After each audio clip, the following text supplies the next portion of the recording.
पार्टियों का एक ही उद्देश्य है, ये समाज बनता रहे अंधा, उठाता रहे उन लोगों का झंडा और पीठ पर खाता रहे डंडा और चलता रहे इन लोगों का धंधा। ये जो दर्द है, ये जनता का जो दर्द आपने बताया है मंत्री जी। मैंने सुना आप कानपुर के भी प्रभारी मंत्री हैं, वही बता और मंत्री जो है वो थाने में बैठ जाती है वहाँ के राज्य में।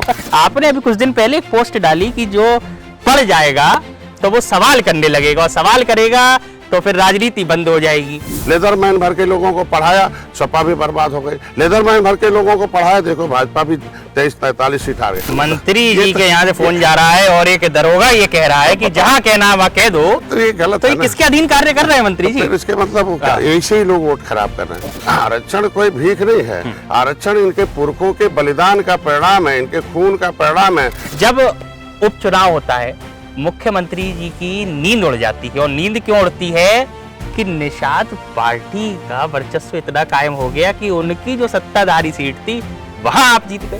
और गलत सूचना दी कि ये निषाद हैं, निषाद राज के वंशज हैं और ये झुआ भर वोट हैं, इनको पौआ मिल जाए फिर वोट देते रहेंगे, इनको कुछ और नहीं चाहिए।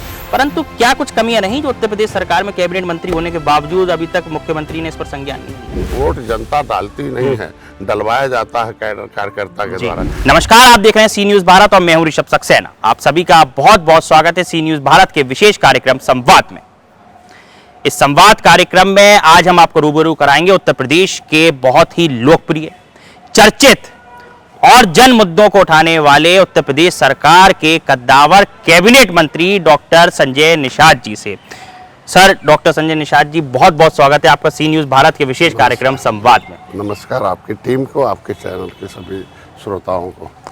सर, बात हो रही है उत्तर प्रदेश के सर्वांगीण विकास की, और बात हो रही है कि उत्तर प्रदेश की जो योजनाएं हैं वो पटल पर आ रही हैं। उत्तर प्रदेश उत्तम प्रदेश बनने की ओर अग्रसर है। किस तरह से जो विभाग है वो कार्य कर रहा है, किस तरह से उत्तर प्रदेश 1 ट्रिलियन इकोनॉमी को पूरा कर रहा है लक्ष्य? देखिए, उत्तर प्रदेश को सर्वोत्तम प्रदेश बनाने के लिए जो हमारी सरकार तत्पर है जी, उसके लिए सभी का सहयोग अपेक्षित था, जिसमें जनता का, मीडिया का, सभी लोगों का, और उसमें हम लोग सर्वोत्तम प्रदेश की तरफ अग्रसर हैं। इसके पीछे कहना पड़ता है, history the mother of politics, movement is the father of politics. राजनीति जो होती है वो जो इतिहास होती है, राजनीति की माँ होती है। आंदोलन उसका एक वैचारिक आंदोलन है कि बहुत लंबे समय तक भारत गुलाम रहा है, अंग्रेजों मुगलों का गुलाम रहा। पिछली सरकारों ने भी उन्हीं अंग्रेजों की नीतियों के नाते अर्थव्यवस्था चौपट हो गया था।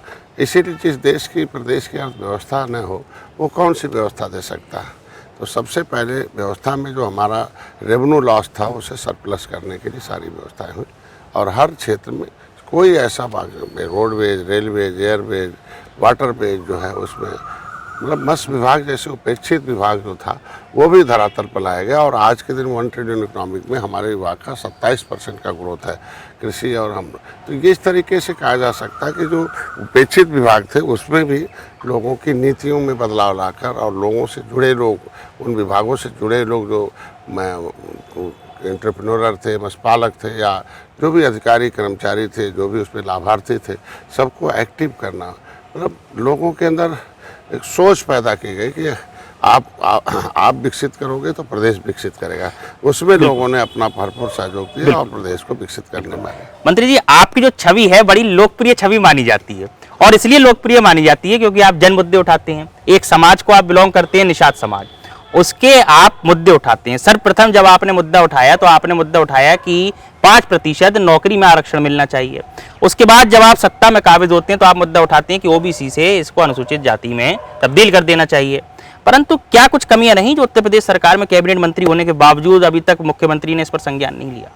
पहले तो मैं गाँव में रहता था, नदी के किनारे, जंगल के किनारे, वहाँ से आया, डॉक्टर बना।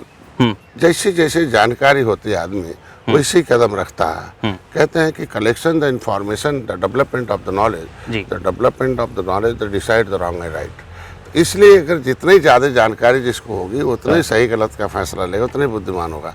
मेरे समाज को जानकारी नहीं होने दिया अंग्रेजों मुगलों ने कि हम देश के मालिक थे। जब जानकारी हुई तो निषादों को कि देश हमारा है, तो अंग्रेजों को मारकर भगा दिया, मौत के घाट उतारा, देश को आज़ाद करा दिया। एक बहुत बड़ी क्रांति की। पहले सड़क हाईवे तो था नहीं, नदी थे, तो नदियों के माध्यम से हमारे लोग गए और अंग्रेजों से उन्होंने पूरा सीधी मुकाबला किया और अंग्रेजों को काट काट के मारना शुरू किया। गुरिल्ला जो अंग्रेजों ने फिर उसको जो है क्रिमिनल कास्ट घोषित करके उजाड़ दिया। फिर भी नहीं माने हमारे लोग। फिर 1931 में अंग्रेजों ने सरेंडर किया और फिर सेकेंड इंडिया एक्ट बनाया। कानून बना के तो उजाड़ दिया था फर्स्ट इंडिया एक्ट में। सेकेंड इंडिया एक्ट में आया कि नहीं, आप लोगों को सूचीबद्ध करके हम आपको वापस कर दें। वर्ग 3 वर्ग 4 की ज़मीन दे दिया।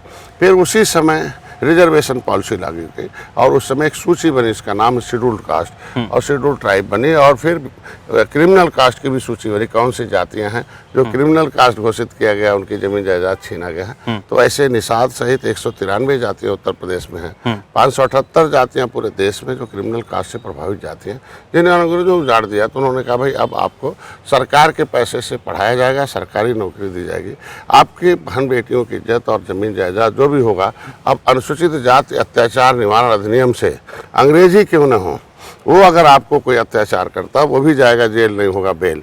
और बड़ी जातियों सामंतवादियों तो ये दोहरा दंड इनके पास था। एक तो अपर कास्ट भी इनको सताता था, एक तो अंग्रेज भी इन्हें सताते थे, और दोहरे मार से बचने के लिए अनुसूचित जाति अत्याचार निवारण अधिनियम बना। लेकिन 1931-41 में तो था, 51 में बंद हो गया। 61 में गिनती हुई, ये अनुसूचित जाति की सूची में शामिल। ये तो पता ही नहीं चला। मैं भी तो BSc हो गया, डॉक्टर हो गया, पूरा मैं 23 साल प्रैक्टिस किया, फिर भी नहीं पता चला कि इतना चीज़ संविधान में लिखा है। तो ये हमारा समाज या बहुत समाज जो गरीब समाज है, ये सोचता है कि हमारे भगवान ने हमें ये अधिकार दे दिया है। जिस तरीके से गांधी ने कहा कि पिछले जन्मों के कर्मों के आधार पर व्यक्ति अपनी जातियों में जन्म लेता, अपना कर्म करता, उसके हिसाब से देश के लोग उसी जाति में सोच लिए कि हमारा राइट है, ये हमें भगवान ने अधिकार दिया है। लेकिन संविधान में एक अलग अधिकार दिया है कि कॉन्स्टिट्यूशनल राइट है कि भाई ये जो उजड़े लोग हैं, इनके बच्चे संविधान में सरकारी पैसे से पढ़ेंगे, सरकारी नौकरी करेंगे। इनके पुरखों, एक देखो आरक्षण है, आरक्षण कोई भीख नहीं है, आरक्षण इनके पुरखों के बलिदान का परिणाम है, इनके खून का परिणाम है, इनके फांसी पर चढ़ने का परिणाम है, देश को आज़ाद उजाड़ने का परिणाम है, हथियार उठाने का परिणाम, राष्ट्रवाद बनने का परिणाम है। तो आज के दिन में ये जातियों को उपेक्षित जिसने भी रखा उसका सत्यानाश हो गया। कांग्रेस ने धोखा रखा, देख लो कांग्रेस डूब गई। पूरे प्रदेश में इतना बड़ा राज था। क्या लगता है भाजपा ने भी क्या अभी तक कोई बड़ा कदम तो उठाया नहीं है इस पर? तो क्या लगता है भाजपा भी धोखा दे रही है? सामने नतीजा है, 43 सीट हार गए, जहां 2019 में सपा बसपा एक हो गई, जिसकी 30 सालों तक सरकारें रही। दोनों आपस में एक बार हाथी आए, एक बार साइकिल आएगी, एक बार हाथी आएगी, वो साइकिल है भगाओ जो है पंजा को भगाया। लेकिन दोनों एक होके लड़े और अकेले निषाद पार्टी भारतीय जनता पार्टी के साथ 2019 में आई। आपने देखो ऐतिहासिक जीत मिला और मोदी जी को प्रधानमंत्री पूर्ण बहुमत से बनाया गया। 2022 में आपने देखा होगा कि आज कि हाँ एक बार किसी को दोबारा कोई 37 सालों से उत्तर प्रदेश में मुख्यमंत्री नहीं बनता था। बस कोई एक बार आया तो दोबारा वो आए, तिबारा आए, बस यही चलता था। लेकिन आप देखें एक मुश्त निषादों ने वोट दिया, योगी जी मुख्यमंत्री बने। लेकिन आज के दिन में भारतीय जनता पार्टी का मुद्दा था, भारतीय जनता पार्टी के एजेंडे में निषादों का आरक्षण था। अब मछुआ विजन 2014 में बनाकर पूरे देश के निषादों ने इनको दिया और नतीजा हुआ 2000 जैसे जैसे सरकार बनती गई तो बड़े काम करते रहे, लगता भूलते गए। या हमारे तमाम ऐसे नेता हैं जो निजी स्वार्थ में गए, नजदीक हुए भाजपा के, और उन्होंने गलत सूचना दी और गलत सूचना दी कि ये निषाद हैं, निषाद राज के वंशज हैं और ये झुआ भर वोट हैं, इनको पौआ मिल जाए फिर वोट देते रहेंगे, इनको कुछ और नहीं चाहिए। अब पौआ इनके इन्फॉर्मेशन गलत होने के नाते 2024 में आपने देखा होगा कि निषाद उदासीन हो गया। 3 बार वोट 2014 2019 में वोट डलवाया, 2022 में वोट डलवाया। जब 24 में वोट डलवाने गया तो समाज मांग भाई, पहले तो सोशल मीडिया नहीं था, मैंने कहा ना इन्फॉर्मेशन लायक था, इसलिए उसके बाद नॉलेज लायक था। तो जैसे इन्फॉर्मेशन सोशल मीडिया हम लोग किताब 13-14 किताबें लिखा, हमने पोस्टर बैनर हैंडबिल जगह जगह हमारे कैडर्स लोगों ने बताया कि हमारा तुम्हारा संवैधानिक अधिकार है, दलितों से ज़्यादा अधिकार तुम्हारा है। तो वो तो एक धर्म के नाते उजड़े थे, इसलिए वो अनुसूचित जात में हो। तुम तो धर्म से भी उजड़े हो, अंग्रेजों ने भी उजाड़ा कानून बना के, तुम्हें तो डबल दंड है और अंग्रेजों ने क्रिमिनल कास्ट घोषित करके उजाड़ा है, और आपके लिए पहला आयोग बना criminal tribes act inquiry committee अंथा समय 1949 ये तो 74 प्रकार की व्यवस्था देने की बात अनुसूचित जात तो छोटा है, 74 प्रकार की व्यवस्था देने की बात उसमें की गई कि इनके घरों पर ताम्र पत्र लगाए जाएं कि ये अंग्रेजों को मारकर भगाने वाली जातियां हैं, इनके लोगों को शिक्षा अलग से दी जाए। ये जातियां उजड़ी हुई जातियां, बस एक लाइन में कह रहा था, तो ये लोग भूल गए और नतीजा हो गया जब भाई वोट जनता डालती नहीं है, डलवाया जाता है कार्यकर्ता के द्वारा, और कार्यकर्ता ही सब कुछ इंफॉर्मेशन गारंटर होता है। उसने तो 19 दिलवा दिया, 22 दिलवा दिया, और 24 के लिए जब करने के लिए तो गांव वाले कहे भाई पढ़े लिखे लोग हैं, अब तो एजुकेशन का ग्राफ बढ़ रहा, तो भाई आरक्षण क्या हुआ, 10% अपर कास्ट को दे दिया 24 घंटे के अंदर, महिलाओं का 33% दे दिया, तो हमारा नाम SC में होते हुए ओबीसी से काट दिया राज्यपाल ने, हम आंदोलन किया, रेल आंदोलन। ऐसे थोड़ी है, पूरे प्रदेश में आरक्षण के लिए निषादों ने आंदोलन किया, रेल रोका, सड़क रोका, सरकार रोका, सत्ता से बाहर किया सपा को, बसपा को, कांग्रेस को, इसीलिए सत्ता से बाहर किया कि ये सताए न जाए, इनका जो सिस्टम में अधिकार मिल जाए। लेकिन जब नहीं मिला तो उदासीन हो गए। जब कार्यकर्ता नहीं वोट डलवाएगा तो कोई भी लूट ले जाएगा, और नतीजा है कि हमारे गाँव में सपा का, बसपा का, कांग्रेस का घुसना मना था पूरे 10-15 साल से। उन्होंने बोर्ड लगा रखा था यहाँ ये पार्टियां आरक्षण लूटने वाली नहीं आएंगी, भाजपा की केवल एंट्री थी, अब भाजपा के लोग जवाब नहीं दे पाए, उदासीन हो गए, 43 सीट हार गया, और ज़्यादातर गंगा, जमुना और ये घाघरा, अब राप्ती और बेतवा जो है, इन नदियों के किनारे जितनी भी विधानसभाएं हैं, मैक्सिमम हारने वाली सीटें आप देख लीजिए। अखिलेश यादव तो यूँ कहते हैं कि हमने मंत्री जी को सत्ता में काबिज कराया, मंत्री जी को परिवार को सत्ता में काबिज कराया, निषादों के समाज को हमने सत्ता में काबिज कराया, और उसके बावजूद हमें धोखा मिला। लेकिन उन्हें पूरी आशा है कि 2027 में ये करवट बदलेगी और अब उनको साथ मिलेगा और 27 में उन्हें जीत मिलेगी। धोखा किसने दिया ये तो जनता जानती है, जनता जनार्दन है, जज है। इन्होंने जब फूलन देवी आई, वादा किया कि आइए हम आपको सांसद बनाते हैं और आपके आरक्षण आपके समाज का हिस्सा देते हैं, जब नहीं दिया तो फूलन देवी सपा से मोह भंग हो गया, अभाव भंग हो गया, दूसरी पार्टी बनाई कि भाई जैसे हाथी पार्टी बनाई तो अपना हिस्सा पाई, तो लाओ हम भी निषादों पार्टी बनाते हैं, क्लब पार्टी बनाई, और देख लो क्या हो गया, और 27 दिन बाद मारी गई, कोई आवाज़ नहीं उठाया। हमके मनोहर लाल देखो है, धनीराम वर्मा, रघुवर दयाल वर्मा, मनोहर लाल, जयपाल कश्यप, जोरी बिन, जमुना निषाद, फूलन देवी, ये सारे नेता किसके कार्यकाल में मारे गए? सपा, बसपा, कांग्रेस के सारे नेता जो भी आवाज़ देते थे मारे गए। ये कौन सा वादा भाई? हम कह रहे हैं कि हमारा नाम जब अनुसूचित जाति में था तो हमारा नाम ओबीसी में डालने की क्या जरूरत था? हमारा नाम परिभाषित करने का था तो आप कहते थे इंक्लूड करेंगे, शामिल करेंगे। हाई कोर्ट ने आखिर कहा ना ये जो है झूठ बोलने का काम जो है दल कहना उत्तर प्रदेश के, इनको मूर्ख न बनाए निषादों को, ये तो इंक्लूड करने की जगह एक्सक्लूड कर दिया इन्होंने। भाई हमारा एक्सप्लेनेशन का मामला था और इनको इंक्लूजन का मामला बजा कर, क्यों ऐसा था हम बता दें आपको कि अनुसूचित जाति अत्याचार निवारण अधिनियम में निषाद सुरक्षित है। दिल्ली का निषाद अनुसूचित में है, मध्य प्रदेश, हर राज्यों में, खाली उत्तर प्रदेश बिहार छोड़कर। यहाँ 2 लोग थे, यहाँ लालू यादव, यहाँ मुलायम सिंह, और दोनों लोगों ने तिकड़ी काचरी की। जब 1992 तक हमारी गिनती अनुसूचित में होती थी, अनुसूचित जनजाति की सुविधा मिलती थी पढ़ाई लिखाई में, विमुक्ति जनजाति की। चीफ सेक्रेटरी YK भंडारण ने लिख रखा था कि ये निषाद जो है जनजाति के बराबर है, चूंकि विमुक्ति जनजाति से प्रभावित है, इनको जो है सेवा छोड़कर हर जगह अनुसूचित जाति का जनजाति के लाभ मिला है। लेकिन सपा के समय 2013 में वो भी छीन लिया गया, कह दिया गया ये ओबीसी हैं। ओबीसी का मतलब आप समझ सकते हैं कि जो जितने भी शहर हैं वो नदियों के किनारे हैं, और नदियों के किनारे रहने के नाते जमीन जायदाद थोड़ी बची थी निषादों की, और तो अंग्रेजों ने छीन लिया था। अब इनकी जमीन लिखा नहीं पा रहे थे, क्योंकि SC में थे, परमिशन लेना पड़ता था। अब उनका जुगाड़ आ गया, इनको OBC में डालो और जमीन सब ले लो, और नतीजा जमीन छीन लिया। बहन बेटी की इज्जत जो अनुसूचित जाति से सुरक्षित थी, नौकरी सुरक्षित थी, उससे हमारे लोग पढ़ लिख कर IAS PCS बनते थे, उसको OBC में डालकर छोड़। पहले तो हमारे बहुत ढेर सारे अधिकारी थे जब उनकी जनजाति। क्या लगता है मंत्री, चाहे समाजवादी सरकार हो, बसपा की सरकार हो, भारतीय जनता पार्टी की सरकार हो, जिसमें आप भी अभी शामिल हैं, लगातार कोई भी सरकार ये जो आवाज उठ रही है निषाद समाज की, इसको आगे नहीं बढ़ा रही है? देखो, शिक्षा वो शेरनी का दूध है जो पिएगा और गरजेगा, और शिक्षा नहीं है तो मानो अंधा है, अंधविश्वास में रहेगा। शिक्षा हो गई तो अंधविश्वास से बाहर आ जाएगा। तो इन पार्टियों का एक ही उद्देश्य है, ये समाज बनता रहे अंधा, उठाता रहे उन लोगों का झंडा और पीठ पर खाता रहे डंडा और चलता रहे इन लोगों का धंधा। ये जो दर्द है, ये जनता का जो दर्द आपने बताया है मंत्री जी, इसीलिए हमने उन्होंने कह दिया, हे गरीबों, हे निर्बलो, निर्बल हो ना, किन्ने निर्बल बनाया, कानून से निर्बल बने हो, भगवान ने तुम्हें गरीब नहीं बनाया, ये बेईमान ने गरीब बनाया है, ये अंग्रेजों मुगलों ने गरीब बनाया है, कि पिछली सरकारों ने गरीब बनाया है, तुम्हारे नौकरी तुम्हारे हिस्से पर कब्जा करके गरीब बनाया है। जो भाई जब तक सत्ता में नहीं थे तो हाथी वालों के पेट से माँ के हरवा पैदा होते थे, और सत्ता में आते हाकिम पैदा हो गए, इनके माँ के कोख से चरवा पैदा होते थे, आगे आते ही कलम चलाने बंदूक चलाने वाले प्रदेश चलाने वाले पैदा हो गए। इसके मतलब सत्ता सब कुछ देती है, शिक्षा। तो मैंने कहा ये भाई देखो, अगर तुम निर्बल हो और ये सबल हो गए तो निर्बल क्यों हो, सताए जा रहे हो, चूंकि बटन दबा के उनको बना रहे हीरो, अपने बन रहे जीरो। तो भाई भी जब तक उठाओगे इनका झंडा तब तक यही खाओगे डंडा। क्योंकि गर्मी का मौसम है, मैंने बता दिया इनको कि भाई देख लो, ये तो जितना निर्बल हो फेंक दो इन बेईमानों का झंडा, ले लो अपना मोटा डंडा, उसमें लगा लो निर्बल इंडियन शोषित हमारा आम का दल का झंडा, क्योंकि निर्बल वही हैं जो है, वही इंडियन है जिन्होंने देश को आजाद कराया, हमारे लोग वही हैं, आम लोग वही हैं, इनका दल है। तो निर्बलों ने एक झंडा बना लिया, उसका नाम है निर्बल इंडियन शोषित हमारा आम दल।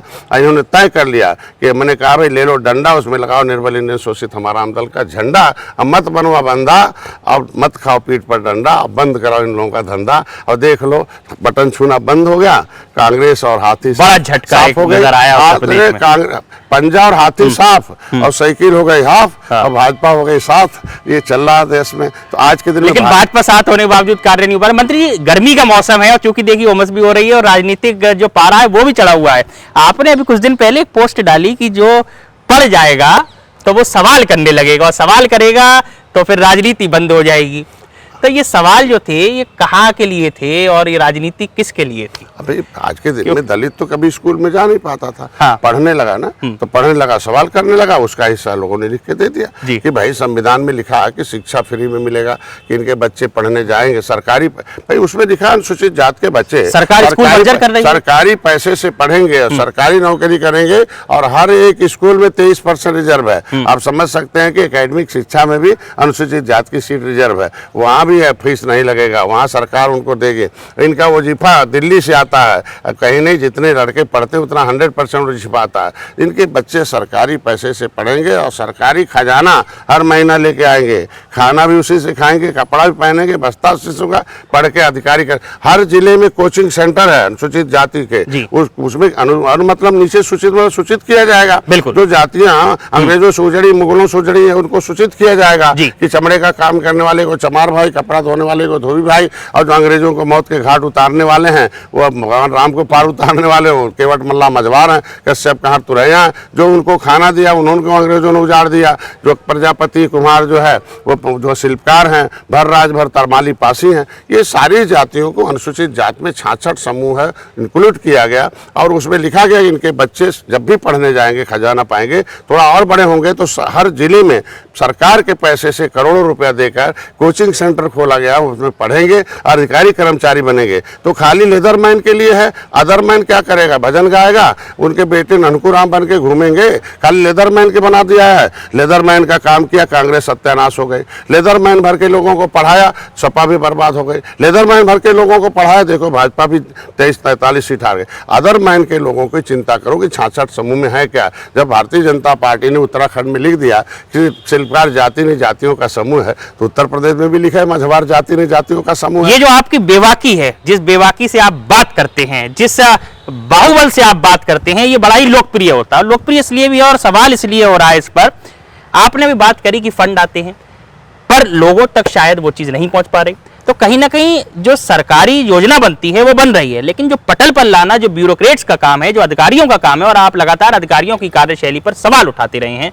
क्या लगता है उत्तर प्रदेश में जो अधिकारी हैं वो इस समय बिल्कुल सरकार के अधीन कार्य नहीं कर रहे हैं, मंत्रियों के अधीन कार्य नहीं कर रहे हैं, सुन नहीं रहे हैं? वही अधिकारी है ना। जब मुख्यमंत्री ने लिख दिया कि डॉक्टर साहब ने लिखा कि जो है भाई 2020 में कि केवट मल्ला मझवार अनुसूचित जात का हकदार है, योगी जी ने आरजीआई को पत्र लिख दिया, भाई दिशा निर्देश दो ना। कि जब इनकी गिनती 1961 में अनुसूचित में हुई थी तो दिशा निर्देश दीजिए कि क्या है।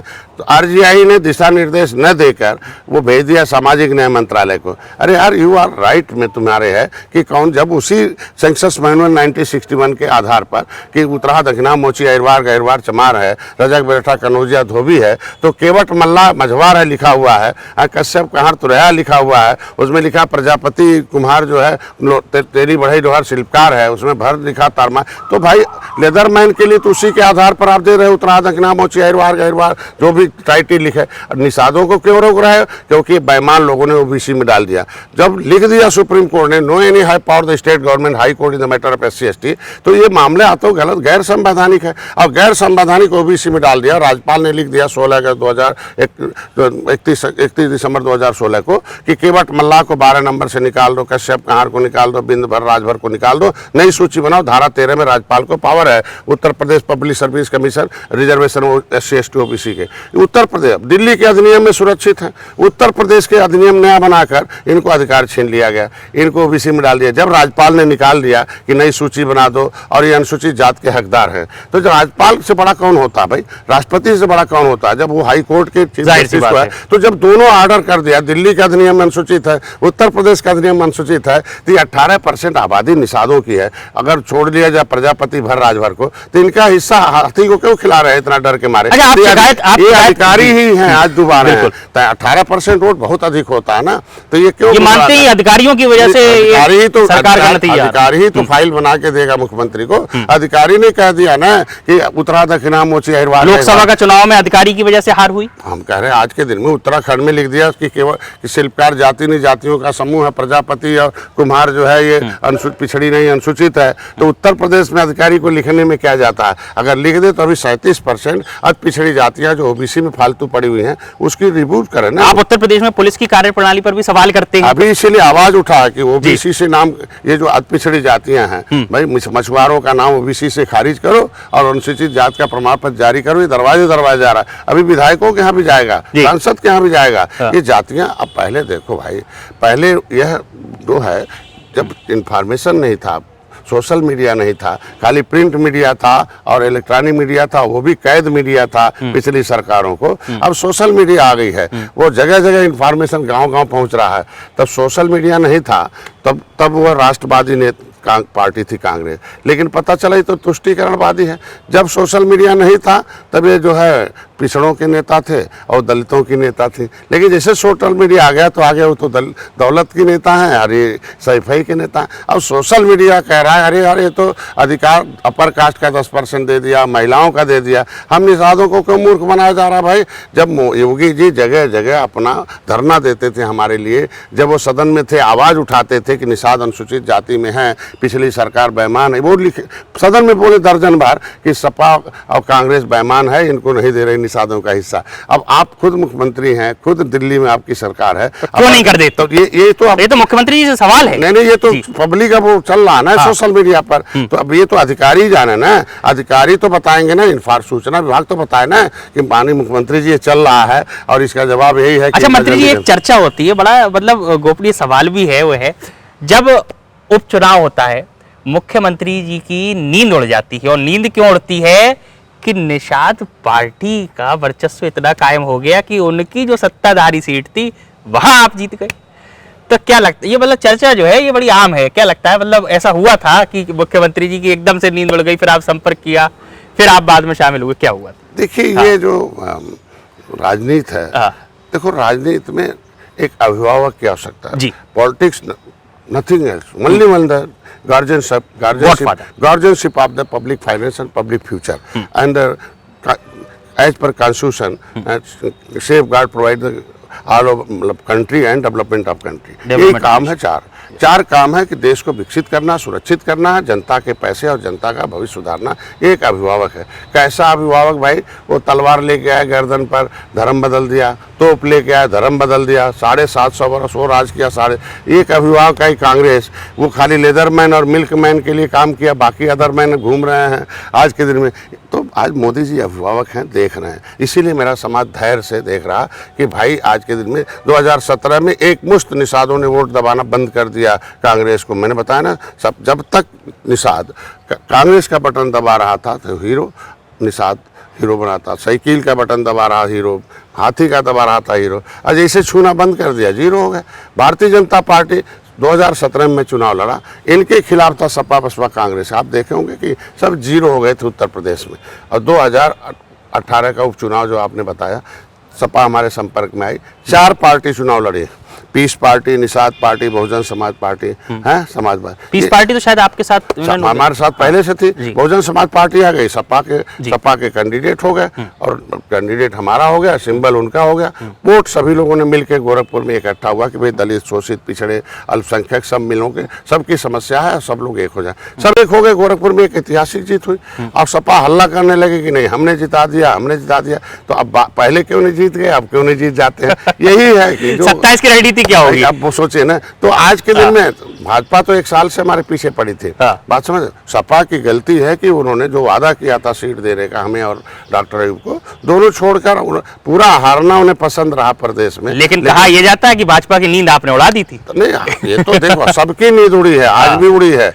मुख्यमंत्री की खुद की सोचिए सीट और वहां निषाद पार्टी जीत जाती है, जीतेगी क्यों नहीं? वहां तो भाई देखो, निषाद जिस स्प्रिंग को बहुत दबाओगे वो निश्चित रूप से समय खुलेगा तो आएगा। डॉक्टर संजय उनके लिए देखिए पॉलिटिकल गॉडफादर हुए पंडित जवाहरलाल नेहरू। तो पंडित जी लोग सत्ता में आ गए और देखो हर जगह स्थापित हैं, सर्वश्रेष्ठ सर्वश्रेष्ठ तब भी थे, धर्म में भी, राजनीति में भी। आज के दिन पॉलिटिकल गॉडफादर आप मिल्कमैन आए मुलायम सिंह, देखो कहाँ है। डॉक्टर संजय निषाद जी के लिए गॉडफादर कौन है? जिनको 60 साल बाद बुद्धि होती थी वो पहले 60 साल बाद सत्ता में आ गए। ये नहीं बिहार राज्य और आज देखो कहाँ कहाँ है। आज भारतीय जनता पार्टी के मेन स्ट्रीम में हमारे जो है अब भूपेंद्र यादव बैठे हुए हैं। इसके मतलब वहाँ जो नेपाल में राष्ट्रपति बने, आज के दिन में पॉलिटिकल गॉडफादर लेदरमैन बने कांशीराम। आप देखो दलित भी सत्ता में आ गया। मंत्री जी, डॉक्टर संजय निषाद जी के लिए गॉडफादर पॉलिटिक्स में कौन होगा, और डॉक्टर संजय निषाद जब गॉडफादर बनेंगे तो वो क्या कुछ दे के जाएंगे? देखिए, जब पॉलिटिकल गॉडफादर ऑफ लेदरमैन हुए कांशीराम, तो जो उनके पहले उनकी माँ के कोख से हरवा पैदा होते हैं वो हाकिम पैदा होते हैं, क्योंकि उन्होंने कुछ नहीं किया। उन्होंने कहा संवैधानिक जो अधिकार है वो लेने के लिए काम करो। अब तक तुम्हें धार्मिक अधिकार दिया, जाति अधिकार दिया है कि सर पर उठाओ गंदा टोकरी, मत करो नौकरी, है बनो नौकर। उन्होंने कहा कि तुम्हें जाति जो अधिकार दिया गया है, ये तुम्हारे साथ जो अन्याय हुआ है कि तुम सुबह शाम करो पाखाना, न ठीक से खाना और कहना। अब देखो संविधान में लिखा है कि जो तुमसे साफ करवाएगा पाखाना सीधे जाएगा जेल खाना। उसमें संविधान में लिखा हुआ भाई कि आज के दिन में तुम्हारा बेटा पढ़ने जाएगा तो पाएगा खजाना, और सीधे पढ़ के आएगा, हर महीने पाएगा नौकरी, पाएगा खजाना। तुम्हारा संविधान में जो है लोकसभा विधानसभा सब है। तो मैं कहता हूँ पॉलिटिकल गॉडफादर या लेदरमैन कांशीराम की बात दलितों ने मानी और कहा कांग्रेस को हटाओ और अपने सत्ता में आओ, आ गए। आज के दिन में पॉलिटिकल गॉडफादर अब मिल्कमैन हुए मुलायम सिंह। आपने देखा उन्होंने भी बताया और थाने लिखवा लिया ओबीसी का। तब जो है मंडल कमीशन लागू नहीं था, उन्होंने कहा संविधान में धारा 341 में लिखा है कि एक कमीशन बनेगा जो पिछड़े हैं उनको अवसर प्रदान किया जाए। लिखवा भी लिया, 27% का हिस्सा कब्जा भी कर लिया। तो पॉलिटिकल गॉडफादर ऑफ फिशरमैन की उपाधि हमारे 14 देशों के लोग आके विश्व मछुआ दिवस पर हमें दिए कि नहीं डॉक्टर संजय एक ऐसे हैं जो आज राजनीतिक टीचर हैं, पॉलिटिकल टीचर हैं, पॉलिटिकल ट्रेंड टीचर हैं। ये इन्होंने सत्ता सीखा है और सिखा सकते हैं। तो पॉलिटिकल गॉडफादर आप अगर फिशरमैन अगर डॉक्टर संजय को माना, तो मैंने भी इनसे कहा कि भाई तुम्हें मछली मारना अधिकार नहीं है, भगवान राम को पार उतारने वाले हो तो भगवान राम के जो अनुयायी जो उनके विचारधारा पर चल रहे वो सत्ता में है। आज वो सभी लोग सुख भोग रहे हैं और तुम भगवान राम को उतार के झहुआ भरवोट को पौवा का बिकाऊ पियाऊ का लेबिल लगा हुआ है। ये कितना अच्छा है तुम्हें क्या? नहीं अब पौवा बिकाऊ पियाऊ का लेबिल नहीं रहेगा तो गलत है। हमने निषाद राज का किला दिखा दिया। हमने कहा ये किला चिल्ला चिल्ला के कहता है कि तुम निषाद राजा थे और अगर नौकर बन रहे हो तो इसके मतलब अपने खून को गंदा कर रहे हो। तो अब तुम्हारे खून में ही राजनीति है तो आओ राजनीति करो, लड़ो, प्रधान बनो, बीडीसी बनो, जिला पंचायत बनो, विधायक बनो, आज देखो, आज के दिन में 15 सीट थी ना, 3 निषाद विधायक बनाया, पीयूष रंजन को बनाया, विनोद भले दूसरे पार्टी में थे लेके आके बनाया ना। भाजपा 43 सीटों में वर्चस्व रख रहे हैं आप, बड़ा बात है, बड़ी उपलब्धि। भाजपा टिकट नहीं दे रही थी पीयूष रंजन को, और मैंने उनको लाया और जितवाया। आज के दिन में सिद्धार्थ नाथ सिंह ने कहा, आप विनोद बिंदु को देखो, सपा ने हटा दिया था, कहीं के नहीं थे, घूम रहे थे, आज उनको बुलाया, मैंने बुला के टिकट दिया और पैसा दिला के चुनाव भी लड़वाया उन लोगों को, अपने लोगों को भेज के लौड़ा। एक बेटा मेरा सरवन है, वो आए, चूंकि भाई देखो जितने भी नेता मारे गए, महेंद्र सिंह राजपूत, धनीराम वर्मा, अकबर दयाल वर्मा, मनोहर लाल निषाद, जयपाल कश्यप, झूरीबिंद, फूलन देवी जमुना, ये सारे नेता इसलिए मारे गए। आप सीबीआई की जांच कर रहे हैं? अरे इसलिए मारे गए कि उन्होंने अपने घर में किसी को राजनीतिक पाठशाला में किसी को पढ़ाया नहीं कि सेकंड लीडरशिप कोई पैदा हो जाए। वो मारे, खत्म हो गया, फिर 20 साल जनता हमारी 10-15 साल घूमती रही, फिर एक नेता पैदा किया, वो भी उन्होंने मरवा दिया, फिर पैदा किया 10 साल। तो मैंने, भाई हमारे एक राजनीतिक गुरु ने कहा, घर में भी किसी को राजनीति पैदा करो कि जो खुद कफन बांध कर निकले, कि तुम मरने के बाद वो बेटा तुम्हारा कफन बांध के तैयार है। आपने दोनों को ही राजनीति में, तो इसीलिए मैंने कहा भाई अब दूसरे का बेटा क्यों मरेगा भाई। आंदोलन में आया तो दूसरे का बेटा इटावा का मर गया, तो हमने कहा हमारा बेटा मरेगा, आंदोलन तो चलना पड़ेगा भाई, सड़क पर तो रहना ही पड़ेगा, अपनी आवाज तो बुलंद करनी पड़ेगी। अगर सड़क खामोश हो जाएगी तो सदन तो हमारा हो जाएगा, तो सदन को, सड़क को तो गर्म रखना पड़ेगा ना, जैसे सदन चलता रहे, आवाज गरीबों की बनती रहे। तो पॉलिटिकल गॉडफादर ऑफ फिशरमैन के रूप में हमें अगर लाया, तो मेरी जिम्मेदारी है कि संविधान में जो इनका हक है, संवैधानिक हक क्या है, कॉन्स्टिट्यूशनल राइट है आरक्षण, सीधे लिखा मझवार, गौड़, तुरैया, खरवार, बेलदार, खरोट, कोली, 7 नामों से। लेकिन मेरा समाज शिक्षा से दूर है, इसीलिए नहीं आरक्षण दे रहे हैं कि निषाद 18% पढ़ लेगा सरकार के। अभी तो चमार भाई का बेटा पढ़ लिया तो हीरो है, अब हम लोग जीरो होते जा रहे। अगर निषाद भी पढ़ लिया तब क्या होगा मेरी दशा। ये तो पढ़ के, इसीलिए वो मैंने पोस्ट डाला था कि निषादों का आरक्षण इसीलिए नहीं दिया जा रहा है कि ये उसी पैसे, भाई पैसा तो है नहीं, हैंड टू माउथ है, जमीन छीन लिया। 80% निषाद भूमि है, और हम देश को आजाद कराने के नाते अंग्रेजों ने भूमि छीनी है, कानून बनाकर क्रिमिनल कास्ट करके घोषित करके छीना है, जमीन जायदाद सब छीन लिया रोड पर। हम देश को आजाद कराने के नाते छीने हुए हैं, तो सबसे पहला हक आरक्षण का निषादों को बनता है। ये तो राष्ट्रवादी का नाम लेने वाले सभी पार्टियों को सोचना चाहिए कि अगर इनके साथ भी अन्याय धोखा होगा तो धोखा खाएंगे। खाया, कांग्रेस ने खाया। अब कल राहुल गांधी ने गलती स्वीकार किया ना, आज के दिन में गलती नहीं, माफी मांगे कि उन्होंने सबका हिस्सा लेदरमैन को खिला दिया, मिल्कमैन को खिला दिया, माफी मांगे, बोलें। आज के दिन में इनका कॉन्स्टिट्यूशनल राइट है ना, पढ़ेंगे तो आगे बढ़ेंगे, सोचेंगे, सब इतिहास पढ़ेंगे कि हमारे पुरखे क्या थे। मैं कॉन्स्टिट्यूशनल राइट में लिखा हुआ कि भाई इनके बेटे बेटी जाएंगे स्कूल, खजाना पाएंगे, और खजाना पाते ही हीरो हो जाएंगे, पढ़ के आगे बढ़ जाएंगे, देश को विकसित करेंगे। और देखो धीरे धीरे आगे बढ़ रहे हैं। तो आज के दिन में इनकी बहन बेटियों की इज्जत सुरक्षित है, इनको कोई रेटे नहीं बोल सकता है, कोई डंडा नहीं बजा पाएगा। तो इसलिए आज के दिन में निषादों ने ले लिया अपना मोटा डंडा, उसमें लगा लिया जय निषाद राज का झंडा, अब नहीं खा रहा डंडा। अच्छा मंत्री जी, बनेंगे अगर यदि डॉक्टर संजय निषाद जी मंत्री नहीं होते, चूंकि होम्योपैथिक का अपना कर रहे थे, डॉक्टर है, सब कुछ है, क्या ऐसी एक अधूरी ख्वाहिश है आरक्षण के अलावा जो एक मन में रहती है, एक संशय रहता है कि ये एक अधूरी ख्वाहिश है, ये पूरी होनी चाहिए, मतलब एक जो जनता जाने कि बड़े एक नॉर्मल, एक क्लासी वे में एक अधूरी ख्वाहिश क्या जो मेरी ये जनता चाहती है कि जिसका कम वोट है वो अगर मुखिया बन सकता है। भाई लोकतंत्र में जो हम बहुमत की बात करते हैं, तो मत किसके पास है ज्यादा?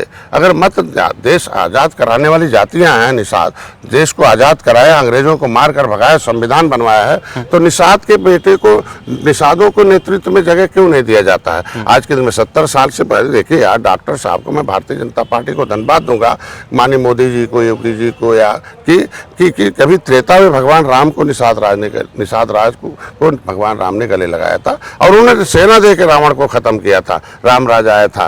तो इस युग में एक निषाद राज के वंशज के बेटे को मोदी योगी ने गले लगाया है, और मैं उन्हें धन्यवाद देता हूं कि आगे भी इस मछुआरों के हितों की रक्षा हमारे आंखों, मेरा एक ही ख्वाहिश है कि जो संविधान में हक है वो निषादों को मिल जाए, और हमारे लोगों को हर क्षेत्रों में, लोकसभा में, विधानसभा में, विधान परिषद में भी, और IAS-PCS में भी एक नारा है ना कि वोट आरक्षण से मिलता है SPDM, और वोट से मिलता है CM PM। तो वोट भी इनके पास है और आरक्षण भी इनके पास है, दोनों है, तो दोनों क्यों नहीं मिलेगा? दोनों मिलना चाहिए।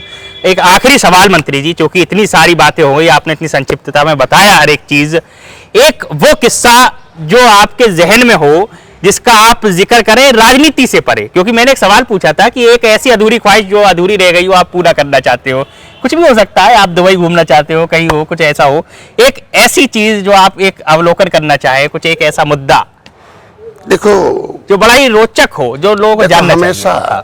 हमेशा जिंदगी में 10 लोग ऐसे आपके हों जो आपकी जिंदगी में हमेशा परिवर्तन करते हैं। मेरे जो कैरियर के गुरु थे डॉक्टर रमाशंकर, इलेक्ट्रोपैथ डॉक्टर हमें बनाए। और मैं एक रनिंग प्रैक्टिशनर था और मैं स्टूडेंट से post graduate diploma in electropathy की PhD की वहाँ से, और उसमें एक अपार मैंने रोगी देखा और एक अच्छा स्थान प्राप्त किया। इलेक्ट्रोपैथ ऑल इंडिया इलेक्ट्रोपैथ डॉक्टर एसोसिएशन का मैं प्रेसिडेंट बना। पूरी दुनिया में हमें आज के दिन में मैं वाइस प्रेसिडेंट के रूप में हूँ। जब मेरे गुरु बदल गए, पॉलिटिकल गुरु हो गए कांसी राम, और कांसी राम जब गुरु हो गए तो उनका एक ही ख्वाहिश है कि इस देश का जो असली में जो राष्ट्रवादी हो, जिसने अंग्रेजों मुगलों को मौत के घाट उतारा हो, जो सही में राम राज लाया हो, कि पहले भाई राम तो जंगल में 14 साल थे, 14 साल बाद आए तो राजा अभिषेक में किसे बुलाया था? निषाद राज को बुलाया कि भाई मैं तो रणनीति में, युद्ध नीति में निपुण था, राजनीति में तो निषाद राज है मेरा मित्र, उसे बुलाओ। और दोनों जब आए तब राम राज आया था। तो आज के दिन में हमारा कहने का मतलब यही है कि पॉलिटिकल गॉडफादर हमें जब मिले, हमारे टीचर डायरेक्टर बदल गए, कांसी राम हो गए, तो उनका डायरेक्शन यही है कि जिसकी संख्या अधिक हो उसको सत्ता में अवसर मिलना चाहिए, उनके लोगों को मिलना चाहिए, उनकी समस्याओं का सबसे पहले समाधान होना चाहिए। जो निचले पावदान, भारतीय जनता पार्टी का है कि निचले पावदान पर रहने वाले व्यक्ति को विकास की मुख्यधारा में लाना चाहिए। तो नीचे सबसे उजड़े लोग निषाद हैं, तो निषाद अगर सबसे नीचे हैं तो लेके आए ना ऊपर, सबसे ऊपर लेके आए, क्या दिक्कत है? और भारतीय जनता पार्टी तो एक बूथ अध्यक्ष को प्रधानमंत्री बना देती है, एक चाय वाले को प्रधानमंत्री बना देती है, तो निषाद के बेटे को क्या बना सकती है? वो तो उसके गर्भ में छुपा हो। ऐसा नहीं, भारतीय जनता पार्टी की सोच है कि निचले पावदान पर रहने वाले लोगों को विकास में लाना। तो सबसे निचले पावदान पर इस देश को आज़ाद कराने वाली जातियाँ हैं, जिनको अंग्रेजों मुगलों ने सबने उजाड़ा है, और पिछली सरकारों ने भी कोई कसर नहीं छोड़ा। अच्छा, एक आखिरी चीज जरूर जोड़ूंगा मंत्री जी, क्योंकि इतना सब बातें हुई, सबसे बड़ा चैलेंज क्या उत्तर प्रदेश सरकार में मंत्रियों के साथ साथ जो कार्य कर रहे हैं अधिकारी, जिन पर सवाल किया जाता है क्या उत्तर प्रदेश सरकार में अधिकारी भ्रष्टाचार में लिप्त हैं, क्या अधिकारी बात नहीं सुन रहे हैं? बिल्कुल मंत्री, क्योंकि आप बेबाक बोलते हैं, तो भ्रष्टाचार तो नहीं कर सकते, लेकिन इतना जरूर है कि उनका जो आचार है वो नियमावली के ठीक नहीं है। क्योंकि देश में लोकतंत्र में जनता जनार्दन होती है, जनता सबसे सर्वोपर, और उसकी आवाज़ जनप्रतिनिधि होता है। और जनप्रतिनिधि की आवाज़ अगर दबाते हैं अधिकारी, तो इसके मतलब देश की जनता की आवाज़ दबा रहे हैं। और असली में लोकतंत्र जनता की आवाज़ के अनुरूप, जनता के मंशा के अनुरूप अधिकारी एक सर्विस है। देश में देश की व्यवस्था के अनुसार लोग पढ़ते हैं, कलम खोसने की ताकत जनता ने दी है, इसमें शाही गरीबों के खून पसीने भरे हैं। ये सामाजिक ऋण हमारे ऊपर है कि हम उनके लिए क्या कर रहे हैं। जब तक अधिकारियों के अंदर सामाजिक ऋण चुकाने की भावना नहीं होगी कि हम सर्विस देने के लिए आए हैं, न कि उन्हें सताने के लिए आए हैं। आज एक फाइल 6-6 महीने घूमती रहती है, ये त्वरित निर्णय बुद्धिमान आदमी इसीलिए टैकल करें। तो ये अधिकारी हमेशा, योगी जी तो कहते हैं जीरो ट्रांसपेरेंसी के लेके आएंगे, ट्रांसपेरेंसी लाएंगे। है ना, मैंने कहा तो इसलिए भ्रष्टाचार नहीं है ये। ऐसा कुछ जैसे एक गिलास दूध गाय पैदा कर दी हम लोगों ने, लेकिन एक बूंद उसमें नींबू पड़ जाए तो सब फट जाता है। सारे ढेर सारे अधिकारी अच्छे हैं, जैसे हम उत्तर प्रदेश सर्वोत्तम प्रदेश बन रहा, विकसित प्रदेश बन रहा, अर्थव्यवस्था में है, लेकिन 1-2% अधिकारी हैं वो ऐसा कर रहे हैं ना कि जिससे वोट खराब हो जाए। वो पिछली सरकारों के आत्मा से प्रेरित हैं, वो ऐसा करते ही हैं कि वोट खराब हो जाए, और कुछ नहीं कर रहे हैं। वो ऐसा निर्णय लेते हैं जिससे समाज दूषित हो जाए। वो चाहते हैं पूरा निषाद नाराज हो जाए, वो चाहते हैं सब गरीब नाराज हो जाए, जाति के नेता को कहीं ना कहीं उनकी कार्यशैली से वोट खराब करते हैं, और कुछ नहीं। जो काम हो सकता है वो भी है। जैसे एक उदाहरण दे दूँ आपको, एक निषाद है, हम वहाँ प्रभारी मंत्री हैं। प्रभारी मंत्री मतलब प्रतिनिधि हुआ माननीय मुख्यमंत्री का। मैंने सुना आप कानपुर के भी प्रभारी मंत्री हैं, वही बता रहा हूं। मंत्री जो है वो थाने में बैठ जाती है वहाँ की राज्य। वही बात बता रहा हूँ। अब मैं प्रभारी मंत्री हूँ, और सब अधिकारी को पता है कि मैं हम भाई मुख्यमंत्री जी बहुत दिल से चाहते हैं, प्रधानमंत्री दिल से चाहते हैं, हम एक अलायंस पार्टनर भी हैं। मंत्री तो छोटा हुआ, मैं एक राष्ट्रीय अध्यक्ष हूँ, और मैं एक ऐसा वकील हूँ कि जो सीधे आवाज पहुँचाता हूँ सत्ता में, मतलब शीर्ष नेतृत्व। और वहाँ एक निषाद कुछ लोगों ने मार दिया, वो अपनी पीड़ा लेके थाने में गया तो मुकदमा दर्ज कर लेते, दोनों को समझौता करा देते। अब वो 2 दिन तक कुछ नहीं हुआ, वो संरक्षण में पलते रहे गुंडे, और जब वो 2 दिन दौड़ता रहा फिर हुआ धमकी मार दी जाए तो उसने पोस्ट कर दिया फेसबुक पर और उसको ही उल्टे लाख बंद कर दिया। अब बोलो भाई क्या चलता आज के दिन में। और जब मेरे यहाँ से भाई हम तो भाई मीटिंग में बैठे थे, हमारे पीआरओ ने बोला तो उसने दरोगा ने एक ही बात कहा, आपको जहाँ शिकायत करनी हमारी कर दो। क्या आवाज है ये बताओ ना। मंत्री जी के यहाँ से फोन जा रहा है और एक दरोगा ये कह रहा है कि जहाँ कहना वहाँ कह दो, तो ये गलत तो है ये किसके अधीन कार्य कर रहे हैं मंत्री जी? फिर इसके मतलब ऐसे ही लोग वोट खराब कर रहे हैं। बहरहाल कार्रवाई किया, एसएसपी बात हुई तो ये ठीक नहीं है। हम तो यही कहेंगे कि जल्दी से मामले को हल किया जाए और उचित नहीं है। मैडम को भी मैं बोलूँगा कि जो बात राज्य मंत्री हैं, जो बातें नहीं राज्य मंत्री मतलब हम अपनी बात को जैसे हम सीधे माननीय मुख्यमंत्री तक बताते कि ये अधिकारी ठीक नहीं, हटा दिया जाए या इसकी मंशा पर प्रश्न नहीं हटा जाए, तो माननीय मंत्री से भी निवेदन करूँगा कि वो भी आए। अब मुख्यमंत्री जी के पास हम भी चलते हैं, वो भी चले, और जो अधिकारी उनके सिर्फ मतलब उनके आत्मा को या उनके सम्मान को ठेस पहुँचा रहा है उसके खिलाफ हम लोग कार्रवाई करते हैं। छवि अपनी पार्टी है, अपने लोग हैं, अपनी सरकार है, तो उसकी छवि को खराब करना ठीक नहीं है। वो 2-1 अधिकारी तो लगे, हमने पहले बता दिया, वो रहते हैं, शुरू से ही रहते हैं और वो हर एक पार्टी में रहे। जब कांग्रेस रही तब वो डुबाए हैं, वही लोग डुबाए ना, ऐसा डुबाए। कांग्रेस देखो कहाँ चली गई, झूठे सूचना पहुंचाते रहे कांग्रेस के, उनको कुछ नहीं, सब दिखाई देता था हरा हरा हरा। आए सब समाजवादी पार्टी आई, ये जो भाई बहन है बुआ भतीजा चलते रहे 30 सालों तक, अब देखना दिखाई दे रहा था। बिल्कुल। लेकिन जब भाई हट गए, भाई मैंने कई बार पूछा कांग्रेस से कि भाई आपके पास सब कुछ था, सबके लिए काम कर रहे थे, तो यादव हट गया, उधर जाटव हट गया, इधर निषाद हट गया, तब आप क्यों नहीं? जब आप सत्ता में थे, जब सत्ता में थे तो कोई कॉलर कह के आता था मैंने प्रदेश जिताया, तो उच्च जाति के लोग ही आपको मुख्यमंत्री पसंद आते थे। और जब ये नीची जाति, पिछड़ी जाति या निचली जातियां हट गई, निषाद यादव वो बड़ी मेजर जातियां हट गए, हमारे 18% निषाद भी अब जाके हट गए, अब क्यों नहीं सरकार बना लेते हैं? तो यही चीजें भारतीय जनता पार्टी को भी सोचना चाहिए, सभी को सोचना चाहिए, सभी को कार्य करना चाहिए। हमें एक सबको अवसर मिले और सभी जातियों को सम्मान मिले और सबको अवसर मिला और सबके लोगों को, यही सबका साथ और सबका विकास का जिसका एक मुख्यमंत्री हो जाता है ऑटोमेटिकली वो समाज बढ़ जाता है। तो जिसके जातियों मुख्यमंत्री हो गया ऑटोमेटिकली वो हर शिक्षा में, स्वास्थ्य में, रोजगार में आगे बढ़ जाता है। तो उसी तरह के हर को अवसर देकर उनको आगे बढ़ाने का काम। बहुत बहुत शुक्रिया मंत्री जी, सी न्यूज़ भारत को अपना कीमती समय देने के लिए। बहुत ही उम्दा तरीके से आपने अपनी बात रखी और बहुत ही पेचीदा तरीके से माननीय मंत्री डॉक्टर संजय निषाद जी मेरे साथ थे, जिन्होंने बताया कि उत्तर प्रदेश सरकार किस तरह कार्य कर रही है, निषादों के लिए सरकार को क्या कुछ अभी करने की और बेहद जरूरत है, और कितनी बेबाकी से उन्होंने बताया कि अधिकारियों का जो रवैया है उसको सुधरना चाहिए और मुख्यमंत्री योगी आदित्यनाथ को इस पर संज्ञान लेना चाहिए। खैर, उत्तर प्रदेश उत्तम प्रदेश बनने की ओर अग्रसर है और सी न्यूज़ भारत लगातार आपको संवाद कार्यक्रम के तहत दिखा रहा है कि किस तरह मंत्रालय और मंत्री कार्य कर रहे हैं।